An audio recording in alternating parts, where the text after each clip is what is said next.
चलिए आइए स्टार्ट करते हैं। हम पढ़ रहे थे सिंथेसिस, और सिंथेसिस में हमने पहला पार्ट हमने किया था द क्लास।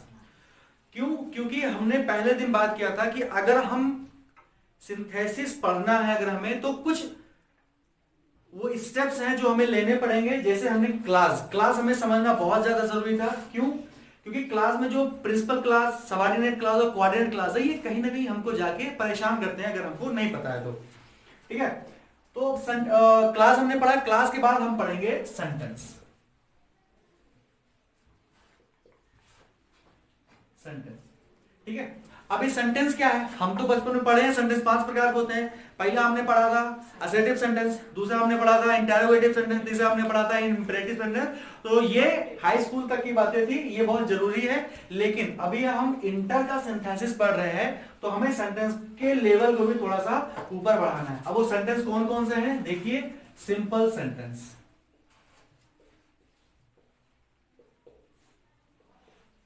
सिंपल सेंटेंस, और दूसरा हमारा कौन सा है? Complex sentence.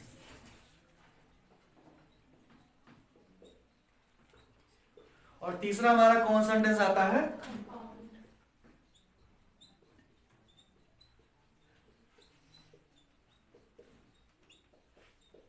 Compound sentence. तो अगर इनडायरेक्टली देखा जाए तो हमने क्लास में ही इन सारे सेंटेंसेस को हम पढ़ चुके हैं। कैसे? आइए देखते हैं। ये सिंपल सेंटेंस क्या होता है? सिंपली उसमें एक सब्जेक्ट होगा और एक क्या होगा? Finite verb. Finite verb.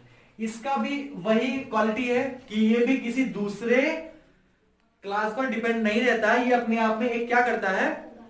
ये अपने आप में पूरा स्वतंत्र रहता है, ठीक है ना। और कॉम्प्लेक्स सेंटेंस क्या होता है? कॉम्प्लेक्स सेंटेंस में एक होगा प्रिंसिपल क्लास। देखिए प्रिंसिपल क्लास हम इसके पहले पढ़ चुके हैं। और एक होगा सबऑर्डिनेट क्लास। ये टोटल एक प्रिंसिपल क्लास और एक सबऑर्डिनेट क्लास मिला के क्या बनाते हैं? कॉम्प्लेक्स सेंटेंस बनाते हैं। और कंपाउंड सेंटेंस क्या होता है? एक होगा इसमें पीसी, कम से कम एक प्रिंसिपल क्लास, उसके बाद एक कोऑर्डिनेट क्लास, ठीक है। तो ये कंपाउंड। अब हम आपको कुछ ऐसे ट्रिक्स बताते हैं, कुछ ऐसे कंजक्शन बताते हैं जिस सिर्फ आप उसको देखेंगे और पता चल जाएगा आपको ये कॉम्प्लेक्स सेंटेंस। जैसे आपको कोई भी WH वर्ड मिल गया, कोई भी WH वर्ड मिल गया, और वो WH वर्ड जो है वो एज अ कंजक्शन यूज हुआ हो,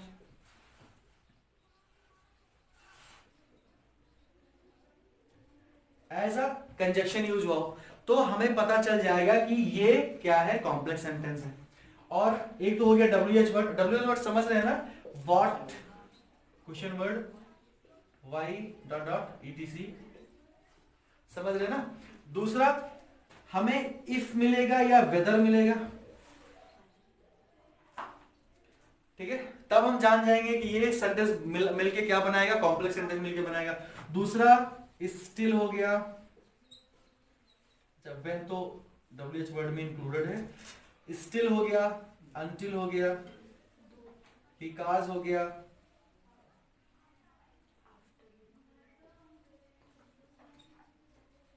आफ्टर, बिफोर।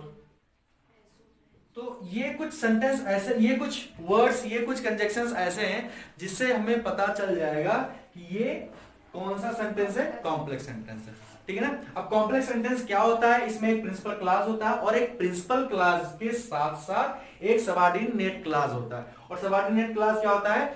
जो अपने अर्थ को कंप्लीट करने के लिए टोटली किस पर डिपेंडेंट रहे? वो प्रिंसिपल क्लास पर, ठीक है। जैसे इसका एक सेंटेंस देख लेते हैं। Wait here till I come. Wait here till I come. तो हमारा ये वेट हियर क्या हो गया? Principal class. यहां इंतजार करिए, इंपेरेटिव सेंटेंस है। यू इज हिडन, ठीक है ना, इसमें सब्जेक्ट छुपा हुआ है। तो यू वेट हियर, आप यहां पे इंतजार करिए टिल आई कम, जब तक मैं वापस ना जाऊं। जब तक मैं वापस ना आऊं आप यहां पे क्या करिए? इंतजार करिए। तो गेस सपोज करिए कि अगर इस सेंटेंस में वेट हियर ना रहे, सिर्फ रहे कि टिल आई कम। तो क्या ये जो क्लास है क्या अपने अर्थ को कंप्लीट कर पा रहा है? नहीं कंप्लीट कर पा रहा है।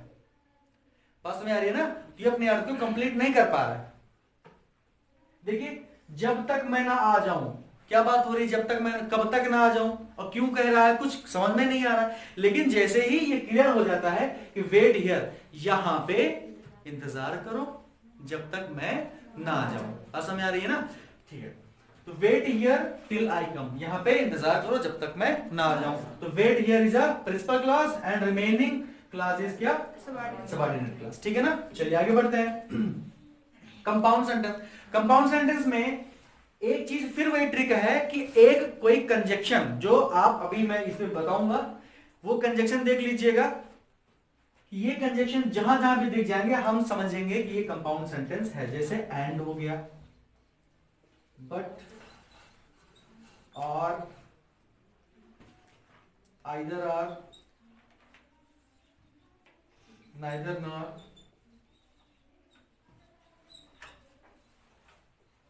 बहुत ढेर सारे हैं। कभी कभी दैट भी यूज हो जाता है। ठीक है ना? नहीं, दैट इसमें नहीं होता, दैट यूज होता है इसमें कॉम्प्लेक्स सेंटेंस में। ठीक है ना?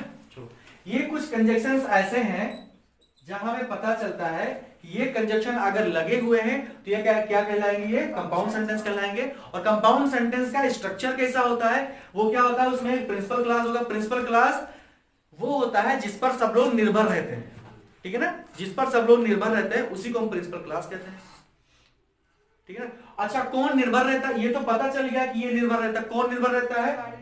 Coordinate clause. कोऑर्डिनेट क्लॉज जिस पर निर्भर रहते हैं वो प्रिंसिपल क्लॉज होता है। और ये जो स्ट्रक्चर है, प्रिंसिपल क्लॉज और कोऑर्डिनेट क्लॉज, इन दोनों को मिला के जो सेंटेंस, नया सेंटेंस जो फॉर्म होता है वो सेंटेंस क्या कहलाता है?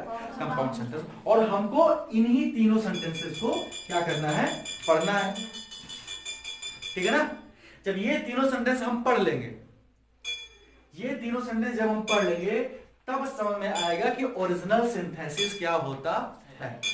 ठीक है ना? तो हमने क्या पढ़ा? हमने पढ़ा था क्लास। अब इस द क्लास आपको समझ में आया होगा। हमने पढ़ा सेंटेंस, और हम अभी थोड़ा सा जानकारी रखेंगे किसके बारे में?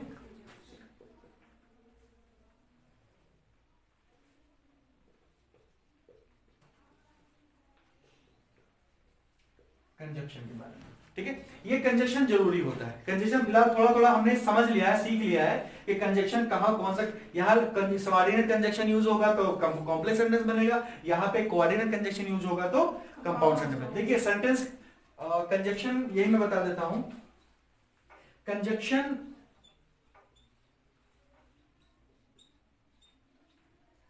का काम ज्यादा कुछ होता नहीं है। कंजक्शन दो चीजों को जोड़ते हैं, दो सेंटेंस को हो सकते हैं, दो वर्ड्स को हो सकते हैं, कुछ भी होता है वो जोड़ने का काम करता है। ठीक है ना? वो दो सेंटेंस भी हो सकते हैं, दो वर्ड भी हो सकते हैं। जैसे राम एंड श्याम, राम एंड श्याम, तो राम एक वर्ड हो गया और श्याम भी एक वर्ड हो गया, इसके बीच में एंड यूज हुआ है तो एंड क्या हो जाएगा? वो कंजक्शन। और कौन सा कंजक्शन है वो? एंड कौन सा कंजक्शन है? वो कोऑर्डिनेट कंजक्शन है। ठीक है ना? तो कंजक्शन दो प्रकार के होते हैं। एक होता है सबऑर्डिनेट कंजक्शन,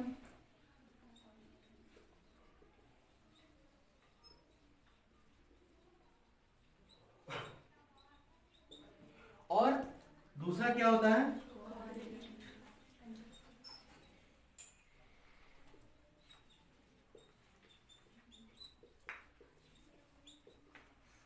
कोऑर्डिनेट कंजक्शन। जब ये कंजक्शन बनेंगे, ये कंजक्शन यूज होगा तब कॉम्प्लेक्स सेंटेंस बनेगा। जब ये कंजक्शन यूज होगा तो क्या बनेगा? तब क्या यूज होगा? तब कौन सा सेंटेंस बनेगा? कंपाउंड सेंटेंस बनेगा। ठीक है ना? तो आज की वीडियो में बस इतना।